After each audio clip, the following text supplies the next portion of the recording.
Terima kasih Anda masih bersama kami.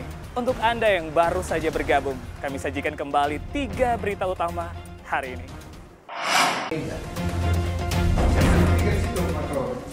Polres Morowali menangkap 3 pengedar sabu-sabu beserta barang bukti. Aparat polisi Pamong Praja melakukan penertiban terhadap alat peraga kampanye.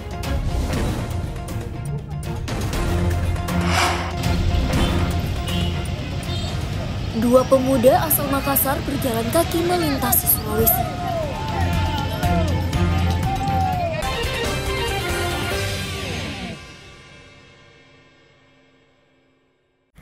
Satuan Kepolisian Pamong Praja Kota Palu melakukan penertiban alat peraga kampanye Minggu sore. Belasan personil dikerahkan untuk menyusuri setiap sudut Kota Palu. Personil polisi Pamong Praja ini menyusuri sudut kota untuk memantau alat peraga kampanye ataupun reklame lainnya yang dianggap melanggar peraturan KPU nomor 13 tahun 2024 tentang kampanye pemilihan gubernur dan wakil gubernur, bupati dan wakil bupati, serta wali kota dan wakil wali kota. Dan Perwali Kota Palu nomor 17 tahun 2022 tentang penyelenggaraan reklame. Sasaran penertiban adalah alat peraga kampanye dan reklame yang dipasang di pohon, tiang listrik, drainase, serta fasilitas publik lainnya seperti rumah ibadah, ruang terbuka hijau, dan taman. APK-APK ini dicabut dan kemudian diamankan di kantor Satuan Polisi Pamong Praja Palu untuk menjadi barang bukti. Penertiban yang dipimpin langsung Kepala Satuan Satpol PP Nathan Pagasongan ini sekaligus menegur dan menghimbau masyarakat terkait aturan pemasangan APK dan reklame. Penertiban kali ini semata-mata demi kerapian dan keindahan Kota Palu. Penertiban ini semata-mata tujuannya untuk supaya kota kita ini betul-betul bersih, indah, ya, dari reklame yang tidak ditempatkan pada seharusnya tempatnya. Ya, setiap hari kita terus untuk melakukan penertiban, tentunya ini sebagai langkah juga sosialisasi buat tim ses paslon, ya, supaya sesudah itu tidak lagi menempatkan di tempat-tempat yang saya sampaikan tadi tidak diperkenankan. Pada Minggu sore, jalur Jalan Trans Sulawesi Poros Palu Donggala menjadi fokus target penertiban. Penertiban APK ini terus dilakukan tiap hari dengan menyusuri setiap sudut Kota Palu. Bukan hanya mencabutnya, untuk APK yang sudah sesuai aturan, Satpol PP bahkan memperbaiki jika ada yang jatuh dan rusak. Sementara itu, untuk APK dan reklame yang ditertibkan bisa diambil kembali dengan menghubungi atau mengunjungi kantor Satpol PP Kota Palu. Alat peraga itu dapat dikembalikan setelah mengeluarkan berita acara. Syahrul Cahya melaporkan dari Palu. Sebanyak 60 peserta dari kalangan profesional, baik akademisi, pemangku kepentingan, komunitas, pengusaha, dan wartawan, mengikuti uji kemahiran berbahasa Indonesia yang digelar Balai Bahasa Provinsi Sulawesi Tengah Senin pagi. UKBI adaptif ini sebagai wadah atau alat uji kemahiran berbahasa Indonesia yang awalnya difokuskan pada pelajar, mahasiswa, dan guru. Para peserta dengan menggunakan perangkat komputer dan jemala fokus mengerjakan soal-soal ujian yang diberikan. Ada 3 sesi dalam UKBI, diantaranya sesi menyimak, merespon kaidah, dan kemampuan membaca. Para peserta yang telah mengikuti ujian akan mendapat nilai hasil ujian dan sertifikasi yang terbagi dalam 5 golongan diantaranya terbatas, semenjana, madya, unggul, sangat unggul, dan istimewa. Maka penyebarluasan perlu dilaksanakan secara masif. Perlu disampaikan kepada semua pihak agar UKBI tidak hanya digunakan atau diketahui oleh satu kelompok, tapi dapat diketahui oleh seluruh kelompok yang lain. Untuk itulah acara hari ini kita mengundang kalangan profesional, berbagai kepala dinas, kepala ketua komunitas dan sebagainya, agar UKBI kita dapat menjadi informasi umum bagi siapapun. UKBI menjadi salah satu wujud program Bangga Berbahasa Indonesia. Bahasa Indonesia yang kini telah menjadi bahasa modern perlu memiliki uji kemahiran sebagai standarisasi penggunaan bahasa resmi. UKBI menjadi penting mengingat penggunaan bahasa Indonesia kerap kali disepelekan. Tentu sangat mengapresiasi kenapa kalau bukan kita bangsa Indonesia yang menjunjung tinggi dan untuk melakukan atau mahir berbahasa Indonesia, siapa lagi. Nah tentunya ini sangat bagus dan mudah-mudahan ini diikuti oleh para profesi lain, apalagi guru-guru atau bahkan bukan hanya guru, semua pemangku kepentingan yang ada di Indonesia, khususnya yang ada di Sulawesi Tengah. Bahasa Indonesia sebagai simbol negara perlu diutamakan oleh masyarakat Indonesia sebagai bentuk nasionalisme.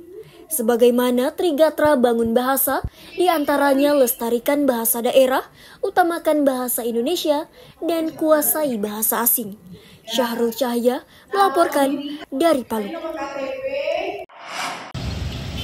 Dua pemuda asal Makassar, Sulawesi Selatan melakukan aksi petualangan dengan cara berjalan kaki. Kedua pemuda bernama Ronald dan Ardi ini menempuh perjalanan dari kota Makassar sejak 2,5 bulan lalu. Ronald dan Ardi yang bekerja sebagai sopir ojol ini tiba di kota Palu Sabtu malam.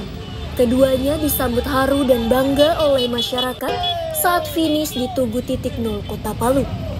Aksi Ronald dan Ardi ini membuat sejumlah warga geleng-geleng kepala. Betapa tidak, mereka berhasil menempuh jalan kaki sejauh 780 km lebih. Selain memperingati Hari Pahlawan Nasional, aksi bertujuan memperkenalkan ragam budaya dan keindahan alam Sulawesi. Simbol pakaian yang mereka pakai juga syarat makna, seperti pantoro yang melambangkan pahlawan Sultan Hasanuddin, dan tudung petani melambangkan simbol pertanian dan perkebunan sebagai mata pencaharian sebagian besar masyarakat Sulawesi. Kedua pejalan kaki tersebut mengaku tujuannya ke Palu untuk menyampaikan sejarah dan wajah baru kota Palu pasca bencana alam gempa bumi, tsunami, dan likuifaksi 2018 silam. Ia melakukan siaran langsung melalui media sosial untuk menjelaskan setiap pengalamannya saat berjalan kaki. Motivasi awalnya kita ingin memang memperkenalkan kepada seluruh, bukan dulu pertama Indonesia, hanya memperkenalkan kepada orang Sulawesi karena belum tentu semua orang Sulawesi tahu jalan ini, jalan apa, di dalam daerah ini ada suku apa, itu tidak tahu. Karena kebanyakan orang kan hanya tinggal di dalam daerahnya saja.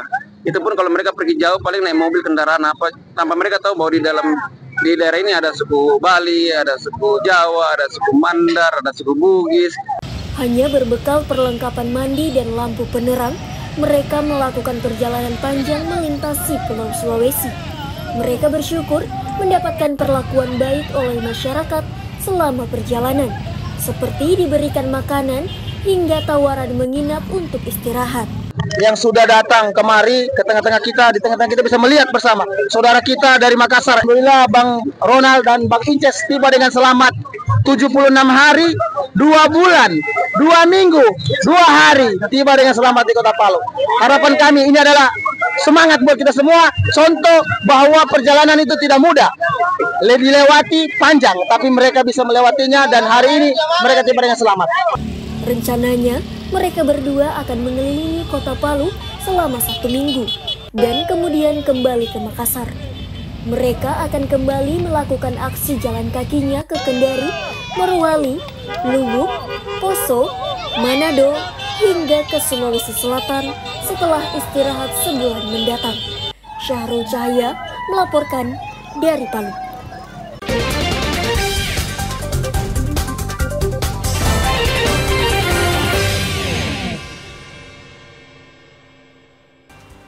Informasi tadi menutup kebersamaan kita di Berita Sulteng hari ini.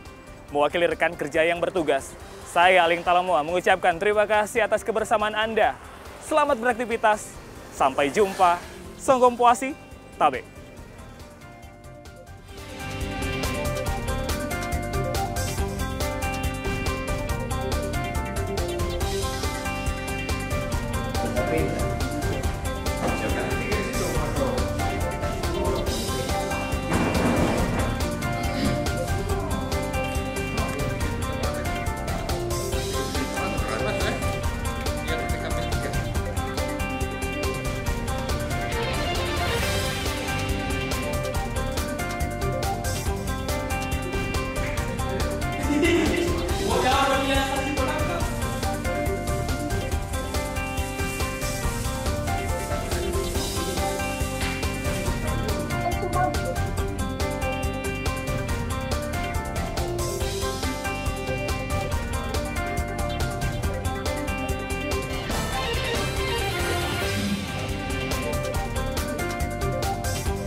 bagian C atau pasir dan batu yang ada di